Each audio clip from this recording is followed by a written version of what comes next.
Hello everyone, welcome back to the channel. और देखिए आज हम हमारा जो चैप्टर 10 उस पर हम पहुंच चुके हैं।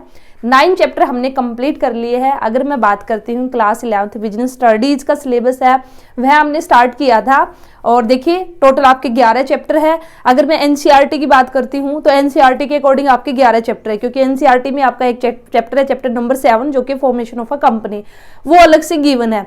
अदरवाइज अगर मैं अदर्स बुक्स की बात करती हूँ तो वहां पे आपके सिर्फ 10 ही चैप्टर है। ठीक है, तो आज हमारा चैप्टर है इंटरनल ट्रेड। और ये जैसे कि मैंने आपको कहा एनसीईआरटी के अंदर 10 चैप्टर है, बट वहीं पे अदर्स बुक्स है जैसे आपका पूनम गांधी है या फिर अदर है, उसके अंदर ये आपका 9 चैप्टर है। इसके बाद हमारे सिर्फ एक चैप्टर और बचेगा जो कि है इंटरनेशनल बिजनेस, उसको भी जल्दी कर लेंगे। और इस तरह से हमारा जो सिलेबस है वो अब कंप्लीट ही होने वाला है। ठीक है, 2 वीडियोस के अंदर ये चैप्टर हम कंप्लीट करेंगे। तो चलिए फिर स्टार्ट करते हैं इंटरनल ट्रेड। तो इंटरनल ट्रेड क्या है, तो सबसे पहले बात करेंगे हम किसकी, ट्रेड की। ठीक है, तो ट्रेड का मतलब क्या है, buying and selling of the goods and the services for the earning profit. जब हम जो गुड्स है या सर्विसेज है उसकी बाइंग करते हैं, उसको सेलिंग करते हैं, और हमारा जो पर्पज है वो क्या है, earning of profit. Profit earn करने के लिए जब भी हम गुड्स और सर्विसेज को बाय करेंगे, सेल आउट करेंगे, तो वह बेसिकली हमारा क्या कहलाएगा, ट्रेड। तो देखिए ट्रेड आपका 2 तरह का होता है, इंटरनल और एक्सटर्नल। हमारा जो चैप्टर है इसमें मेन फोकस हमारा किस पे रहेगा, इंटरनल ट्रेड पर। थोड़ा सा एक्सटर्नल के बारे में मैं आपको बता देती हूँ।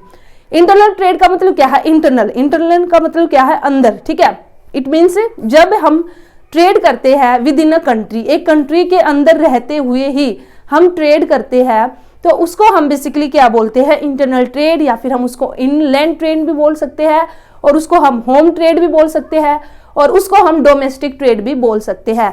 जैसे इंडिया हमारी कंट्री है और मैंने बिजनेस स्टार्ट किया, मैं बाइंग एंड सेलिंग करती हूँ सिर्फ इंडिया के अंदर ही, यहाँ स्टेट टू स्टेट में कर सकती हूँ।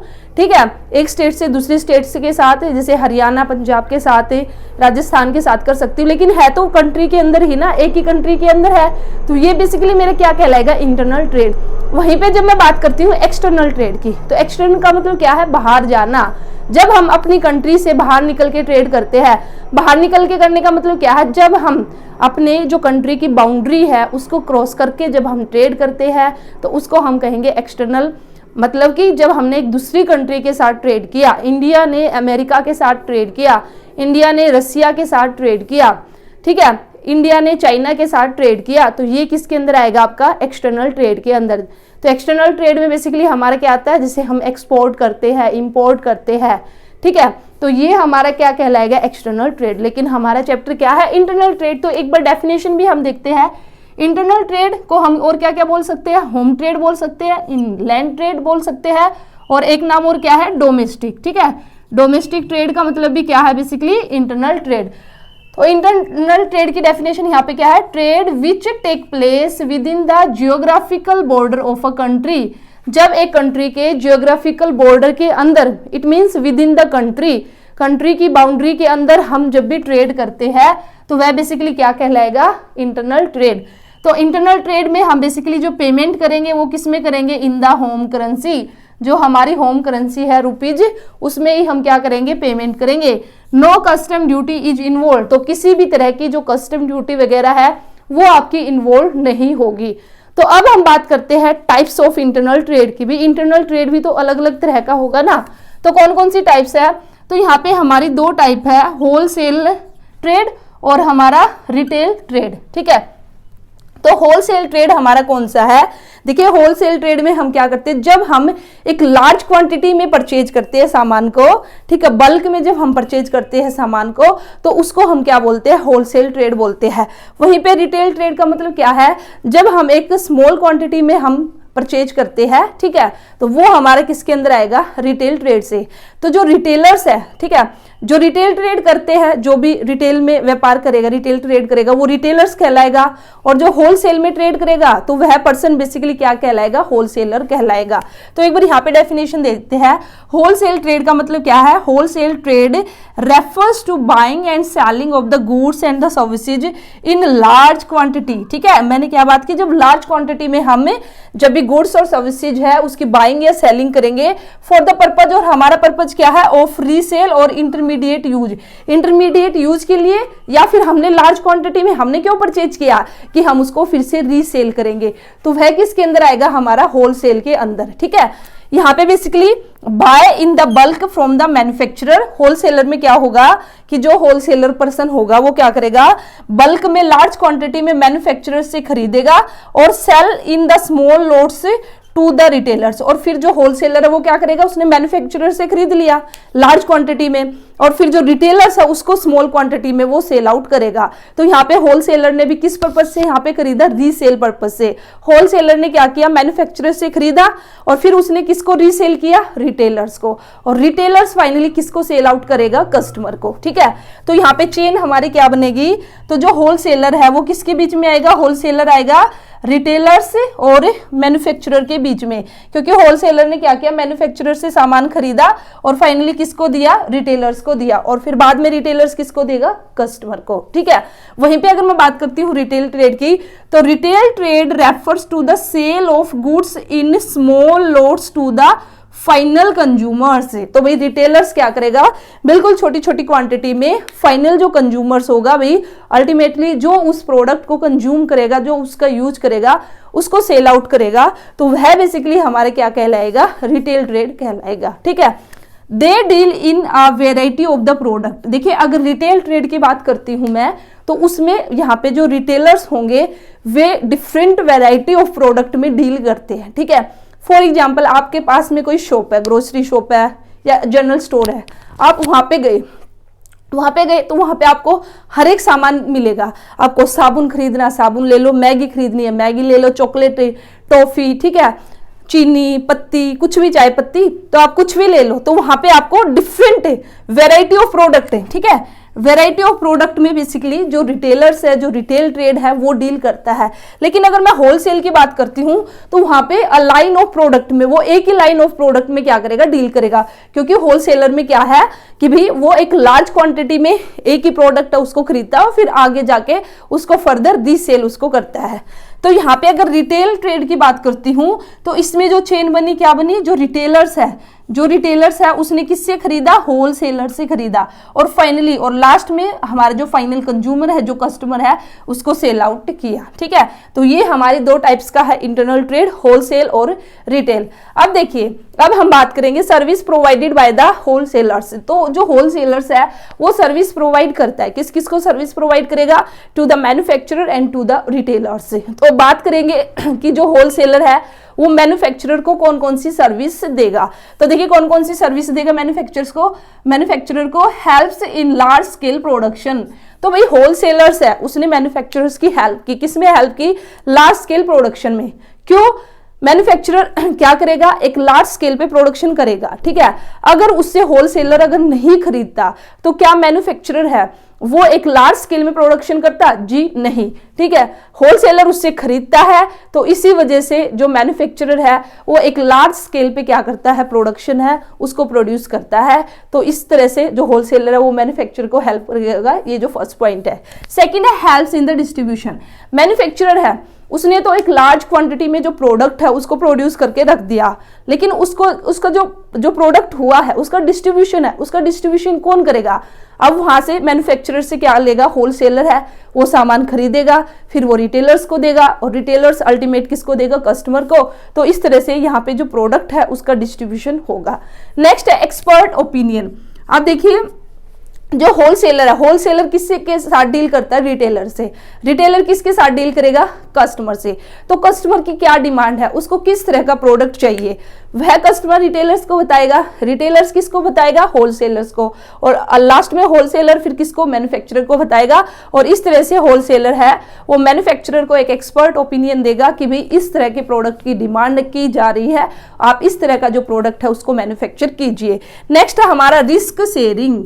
आप देखिए जो मैन्युफैक्चरर है उसने इतनी क्वांटिटी में, एक लार्ज क्वांटिटी में जो प्रोडक्ट है उसका प्रोडक्शन करके रख दिया।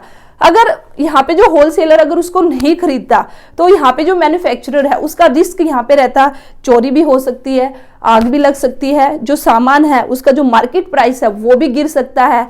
बट यहाँ पे होलसेलर ने क्या किया, जो मैन्युफैक्चरर है उससे सामान खरीद लिया, तो इस तरह से उसका जो रिस्क है ना अब वो क्या हो चुका है, शेयर हो चुका है। ठीक है, नेक्स्ट है स्टोरेज। तो स्टोरेज में कैसे, होलसेलर ने मैन्युफैक्चरर से सामान खरीदा, अब उसने अपने पास स्टोरेज करके रख लिया। तो इस तरह से मैन्युफैक्चरर को बहुत ज्यादा सामान स्टोरेज करने की जरूरत नहीं है, क्योंकि उसको पता है कि जैसे ही प्रोडक्शन वो करेगा, जो होलसेलर है वो उससे सामान खरीद के ले जाएगा। तो इस तरह से होलसेलर उसको एक स्टोरेज फैसिलिटी भी प्रोवाइड करेगा। हेल्प्स इन कॉन्टिन्यूअस प्रोडक्शन, जो मैन्युफैक्चरर है वो कॉन्टिन्यूअसली आपका क्या करेगा, प्रोडक्शन करता रहेगा। वो क्यों करता रहेगा, क्योंकि उसको पता है कि भी जो होलसेलर है वो उससे सामान खरीदता रहेगा। अब होलसेलर उससे सामान खरीदेगा, दैट्स वाई यहाँ पे जो कॉन्टिन्यूअस प्रोडक्शन है वो होगा। तो इस तरह से होलसेलर है वो मैन्युफैक्चरर को सर्विस प्रोवाइड करता है। नेक्स्ट है आपका जो सर्विसेज प्रोवाइडेड की गई है होलसेलर्स के द्वारा, किसको, रिटेलर्स को। अब देखिए रिटेलर्स को क्या क्या सर्विस देगा wholesalers, availability of the goods. जो रिटेलर्स है वो सामान किससे खरीदेगा, होलसेलर से। तो होलसेलर से जो रिटेलर्स है उसको जो गुड्स है वो अवेलेबल कराएगा, ताकि फिर जो रिटेलर्स है आगे जो कस्टमर है उसको गुड्स सेल आउट कर सके। क्रेडिट फैसिलिटी, इसी तरह से यहाँ पे देखिए जो होलसेलर्स है वो कई बार क्या करता है, जो रिटेलर्स है उसको क्रेडिट फैसिलिटी भी प्रोवाइड करता है कि भाई अगर तेरे पास पैसा नहीं है तो कोई बात नहीं, नेक्स्ट टाइम फिर से सामान खरीदने आए तब पेमेंट कर देना। ठीक है, मार्केटिंग सपोर्ट, तो यहाँ पे होलसेलर क्या करेगा, उसको जो मार्केटिंग सपोर्ट है, ठीक है, जो मार्केटिंग फंक्शन है वो सब करने में भी क्या करेगा, उसकी हेल्प करेगा। रिस्क शेयरिंग, तो रिस्क कैसे शेयर किया, यहाँ पे जो भी सामान, जो भी यहाँ पे होलसेलर ने मैन्युफैक्चरर से जो भी सामान खरीदा, ठीक है, उसने अपने नाम पे सामान खरीदा है, उसके पास यहाँ पे सामान ज्यादा स्टोरेज होके रहेगा, तो कहीं ना कहीं अगर उसकी वैल्यू गिरेगी, सामान का मार्केट प्राइस में अगर फॉल आएगा, इसी के साथ अगर चोरी हुई या आग लगी, तो यहाँ पे जो ज्यादा रिस्क किसका रहेगा, होलसेलर्स का। रिटेलर्स का ज्यादा रिस्क नहीं है, तो कहीं ना कहीं जो रिटेलर्स है उसका भी रिस्क यहाँ पे क्या हुआ है, शेयर। स्पेशलाइज्ड नॉलेज, तो यहाँ पे देखिए जो होलसेलर्स है वो रिटेलर्स को एक स्पेशलाइज्ड नॉलेज देगा। कैसे देगा, क्योंकि जो होलसेलर है ना उसका डायरेक्ट कॉन्टेक्ट किससे है, मैन्युफैक्चरर से। तो भाई अगर कोई न्यू प्रोडक्ट यहाँ पे बनाया गया, कोई भी न्यू टेक्निक आई है, न्यू टेक्नोलॉजी यूज की है, तो मैन्युफैक्चरर किसको बताएगा, होलसेलर्स को। होलसेलर्स फिर किसको बताएगा, रिटेलर्स को। तो इस तरह से होलसेलर्स ने रिटेलर्स की हेल्प की, उसको एक स्पेशलाइज्ड नॉलेज दिया कि भी ये नया प्रोडक्ट आया है, इसको ऐसे ऐसे यूज करना है। ठीक है, तो ये सर्विसेज है जो कि प्रोवाइडेड की गई है by the wholesalers to the manufacturer and to the retailers. Next है हमारा services provided by the retailers. तो भाई अब जो रिटेलर्स है वो भी तो कुछ सर्विसेज प्रोवाइड करता है, वो है कौन कौन से है और किसको वो सर्विस प्रोवाइड करेगा। तो रिटेलर्स यहाँ पे होलसेलर्स या फिर हम कहे मैन्युफैक्चरर, उसको भी सर्विस प्रोवाइड करेगा, और कंज्यूमर्स को भी रिटेलर्स क्या करेगा, सर्विस प्रोवाइड करेगा। तो पहले बात करेंगे कि भाई जो रिटेलर्स है उसने होलसेलर्स या फिर मैन्युफैक्चरर को क्या सर्विस प्रोवाइड की। तो फर्स्ट पॉइंट है हमारा हेल्प्स इन द डिस्ट्रीब्यूशन। तो ये तो है ही भाई, अगर रिटेलर्स नहीं होगा तो फिर कस्टमर तक हमारा जो गुड्स है वो नहीं पहुंचेगा, तो फिर एक तरह से जो गुड्स है उसका डिस्ट्रीब्यूशन नहीं होगा। लेकिन रिटेलर्स है वो होलसेलर्स या मैन्युफैक्चरर से सामान खरीदता है और फिर जो गुड्स है उसका डिस्ट्रीब्यूशन करता है। तो इसलिए फर्स्ट पॉइंट है help in distribution. Personal selling, second है पर्सनल सेलिंग। देखिए जो होलसेलर्स है, मैन्युफैक्चरर्स है, उनका काम क्या है कि भी वे लार्ज क्वांटिटी में एक प्रोडक्ट है उसको प्रोड्यूस करेंगे। ठीक है, उनका जो कस्टमर है उससे पर्सनल टच नहीं है, अभी कैसे सामान बेचना है कैसे नहीं, ये सारा काम किसका, रिटेलर्स का। तो कहीं ना कहीं जो पर्सनल सेलिंग है वो कौन करेगा, रिटेलर्स करेगा। उसके बाद हेल्प इन प्रमोशन, वही जो भी नया प्रोडक्ट आया, ठीक है, होलसेलर से उसने प्रोडक्ट ले लिया रिटेलर ने, अभी उसको कैसे बेचना, उसकी जो प्रमोशन करनी है कि हाँ भाई ये प्रोडक्ट अच्छा है नहीं है, क्योंकि डायरेक्ट जो लिंक है रिटेलर्स का वो कस्टमर के साथ है। ठीक है, कस्टमर का और रिटेलर्स का डायरेक्ट लिंक है, तो इस तरह से रिटेलर्स हेल्प करता है इन प्रमोशन। करेक्ट फीडबैक, अब देखिए होलसेलर्स है, मैन्युफैक्चरर्स है, उसको बताना कि भी कैसा प्रोडक्ट बनाना है कैसा नहीं बनाना, किस प्रोडक्ट में क्या कमी है, तो कौन बताएगा, रिटेलर्स। क्यों, क्योंकि रिटेलर्स को कस्टमर से करेक्ट फीडबैक मिलेगी। कस्टमर डायरेक्टली किससे कनेक्ट है, किससे लिंक है, रिटेलर से, तो कस्टमर अपनी फीडबैक देगा। ठीक है, और वह फीडबैक आगे फिर किसको दी जाएगी, जो भी होलसेलर्स और मैन्युफैक्चरर है। तो ये सर्विसेज है जो कि रिटेलर्स प्रोवाइड करेगा, किसको, होलसेलर्स और मैन्युफैक्चरर्स को। अब नेक्स्ट है जो रिटेलर सर्विस प्रोवाइड करेगा, किसको, कंज्यूमर्स को। तो कंज्यूमर्स को क्या क्या, अवेलेबिलिटी ऑफ द गुड्स से, क्योंकि भी कंज्यूमर्स है, अब आप हो मैं हूं, हम लोग तो रिटेलर्स के पास ही जाएंगे ना, तो हमें जो गुड्स की अवेलेबिलिटी होगी वो कौन प्रोवाइड करेगा, रिटेलर्स। नेक्स्ट है variety, different variety of the products, ठीक है। अब अगर हम एक रिटेल शॉप पे हम गए, रिटेलर्स के पास अगर हम गए, वहां पे हमें डिफरेंट काइंड्स ऑफ प्रोडक्ट हमें देखने को मिलेंगे। जो भी प्रोडक्ट हमें चाहिए ना, हमें मिल जाएगा, ठीक है। लेकिन वहीं पे अगर मैं होलसेलर्स के पास गई या मैन्युफैक्चरर के पास गई, तो वो तो सिर्फ वन लाइन ऑफ प्रोडक्ट में डील करता है, उसके पास तो एक ही प्रोडक्ट मिलेगा। लेकिन हमें तो भी डिफरेंट डिफरेंट प्रोडक्ट चाहिए, तो जो हमारी डिफरेंट वेराइटी ऑफ प्रोडक्ट है वो कंज्यूमर्स को कौन देगा? रिटेलर्स। नेक्स्ट है होम डिलीवरी। तो देखिए भाई, रिटेलर्स है वो होम डिलीवरी भी प्रोवाइड, ठीक है। आपको सामान है, आजकल तो क्या भी आपको सामान चाहिए तो आपको आपके घर पे ही सामान उसको भिजवा दिया जाएगा, तो ये सर्विस भी देगा। आफ्टर सेल सर्विसेज भी रिटेलर्स क्या करते हैं, कितने सारे प्रोडक्ट है मोस्टली, तो उसमें हमें जो आफ्टर सेल सर्विसेज है वो भी मिलती है। क्रेडिट फैसिलिटी, अब कंज्यूमर्स है, ठीक है, मैं पास की दुकान में गई, ठीक है, मेरे घर गेस्ट आए और मुझे नमकीन बिस्किट चाहिए, और मैं दुकान पे गई और मेरे पास पैसे नहीं है, तो मैंने उसको बोल दिया कि अंकल शाम को दे दूंगी, ठीक है। या फिर हमारा खाता चलता होता ना कि भी पापा के नाम से भी खाता चलता हमारा, उसमें लिख लेना, बाद में पेमेंट कर देंगे। तो भी जान पहचान वाला है जो रिटेलर्स है, जो शॉपकीपर है, तो इस तरह से जो रिटेलर्स है वो ज़्यादातर क्या करते हैं, जो कंज्यूमर्स है उसको क्रेडिट फैसिलिटी भी प्रोवाइड करते हैं। न्यू प्रोडक्ट इन्फॉर्मेशन, कई बार कोई भी न्यू प्रोडक्ट अगर आया है, ठीक है, मैं शॉप पे गई और मैं सामान तो और कुछ लेने गई, लेकिन एक नया प्रोडक्ट आया, तो रिटेलर्स मुझे क्या करेगा, उस प्रोडक्ट के बारे में इंफॉर्मेशन देगा। देखो अगर ये वाला प्रोडक्ट आया है, इसको ऐसे यूज करते हैं, इसके यूज करने से ये फायदा होगा, ठीक है। तो इस तरह से अल्टीमेट जो रिटेलर्स है, क्योंकि वो कंज्यूमर से डायरेक्ट लिंक है, ठीक है, उससे डायरेक्ट कनेक्टेड है, तो वह उसको क्या करेगा, एक न्यू प्रोडक्ट है उसके रिगार्डिंग इंफॉर्मेशन भी देगा। तो इस तरह से ये सर्विसेज है जो कि प्रोवाइड की जाएगी रिटेलर के द्वारा, किस किस को, होलसेलर और मैन्युफैक्चरर एंड कंज्यूमर्स को, ठीक है। तो ये हमने फर्स्ट पार्ट कंप्लीट किया। नेक्स्ट पार्ट में अब हमारा आगे होगा कि भी टाइप्स ऑफ रिटेलर्स, आपके रिटेलर्स के भी टाइप है, ठीक है। तो उन सबको हम नेक्स्ट वीडियो में करेंगे और कोशिश करेंगे 2 वीडियोस के अंदर आपका चैप्टर कंप्लीट कर देंगे, ठीक है। तो वीडियो कैसी लगी जरूर बताना, अच्छी लगी तो वीडियो को लाइक कीजिए, चैनल को सब्सक्राइब कीजिए अगर अभी तक नहीं किया है, क्योंकि हमारे चैनल पर आप लोगों को ऐसे ही 11th और अब जल्दी हम 12th भी स्टार्ट करेंगे, ठीक है, 12th का सिलेबस भी।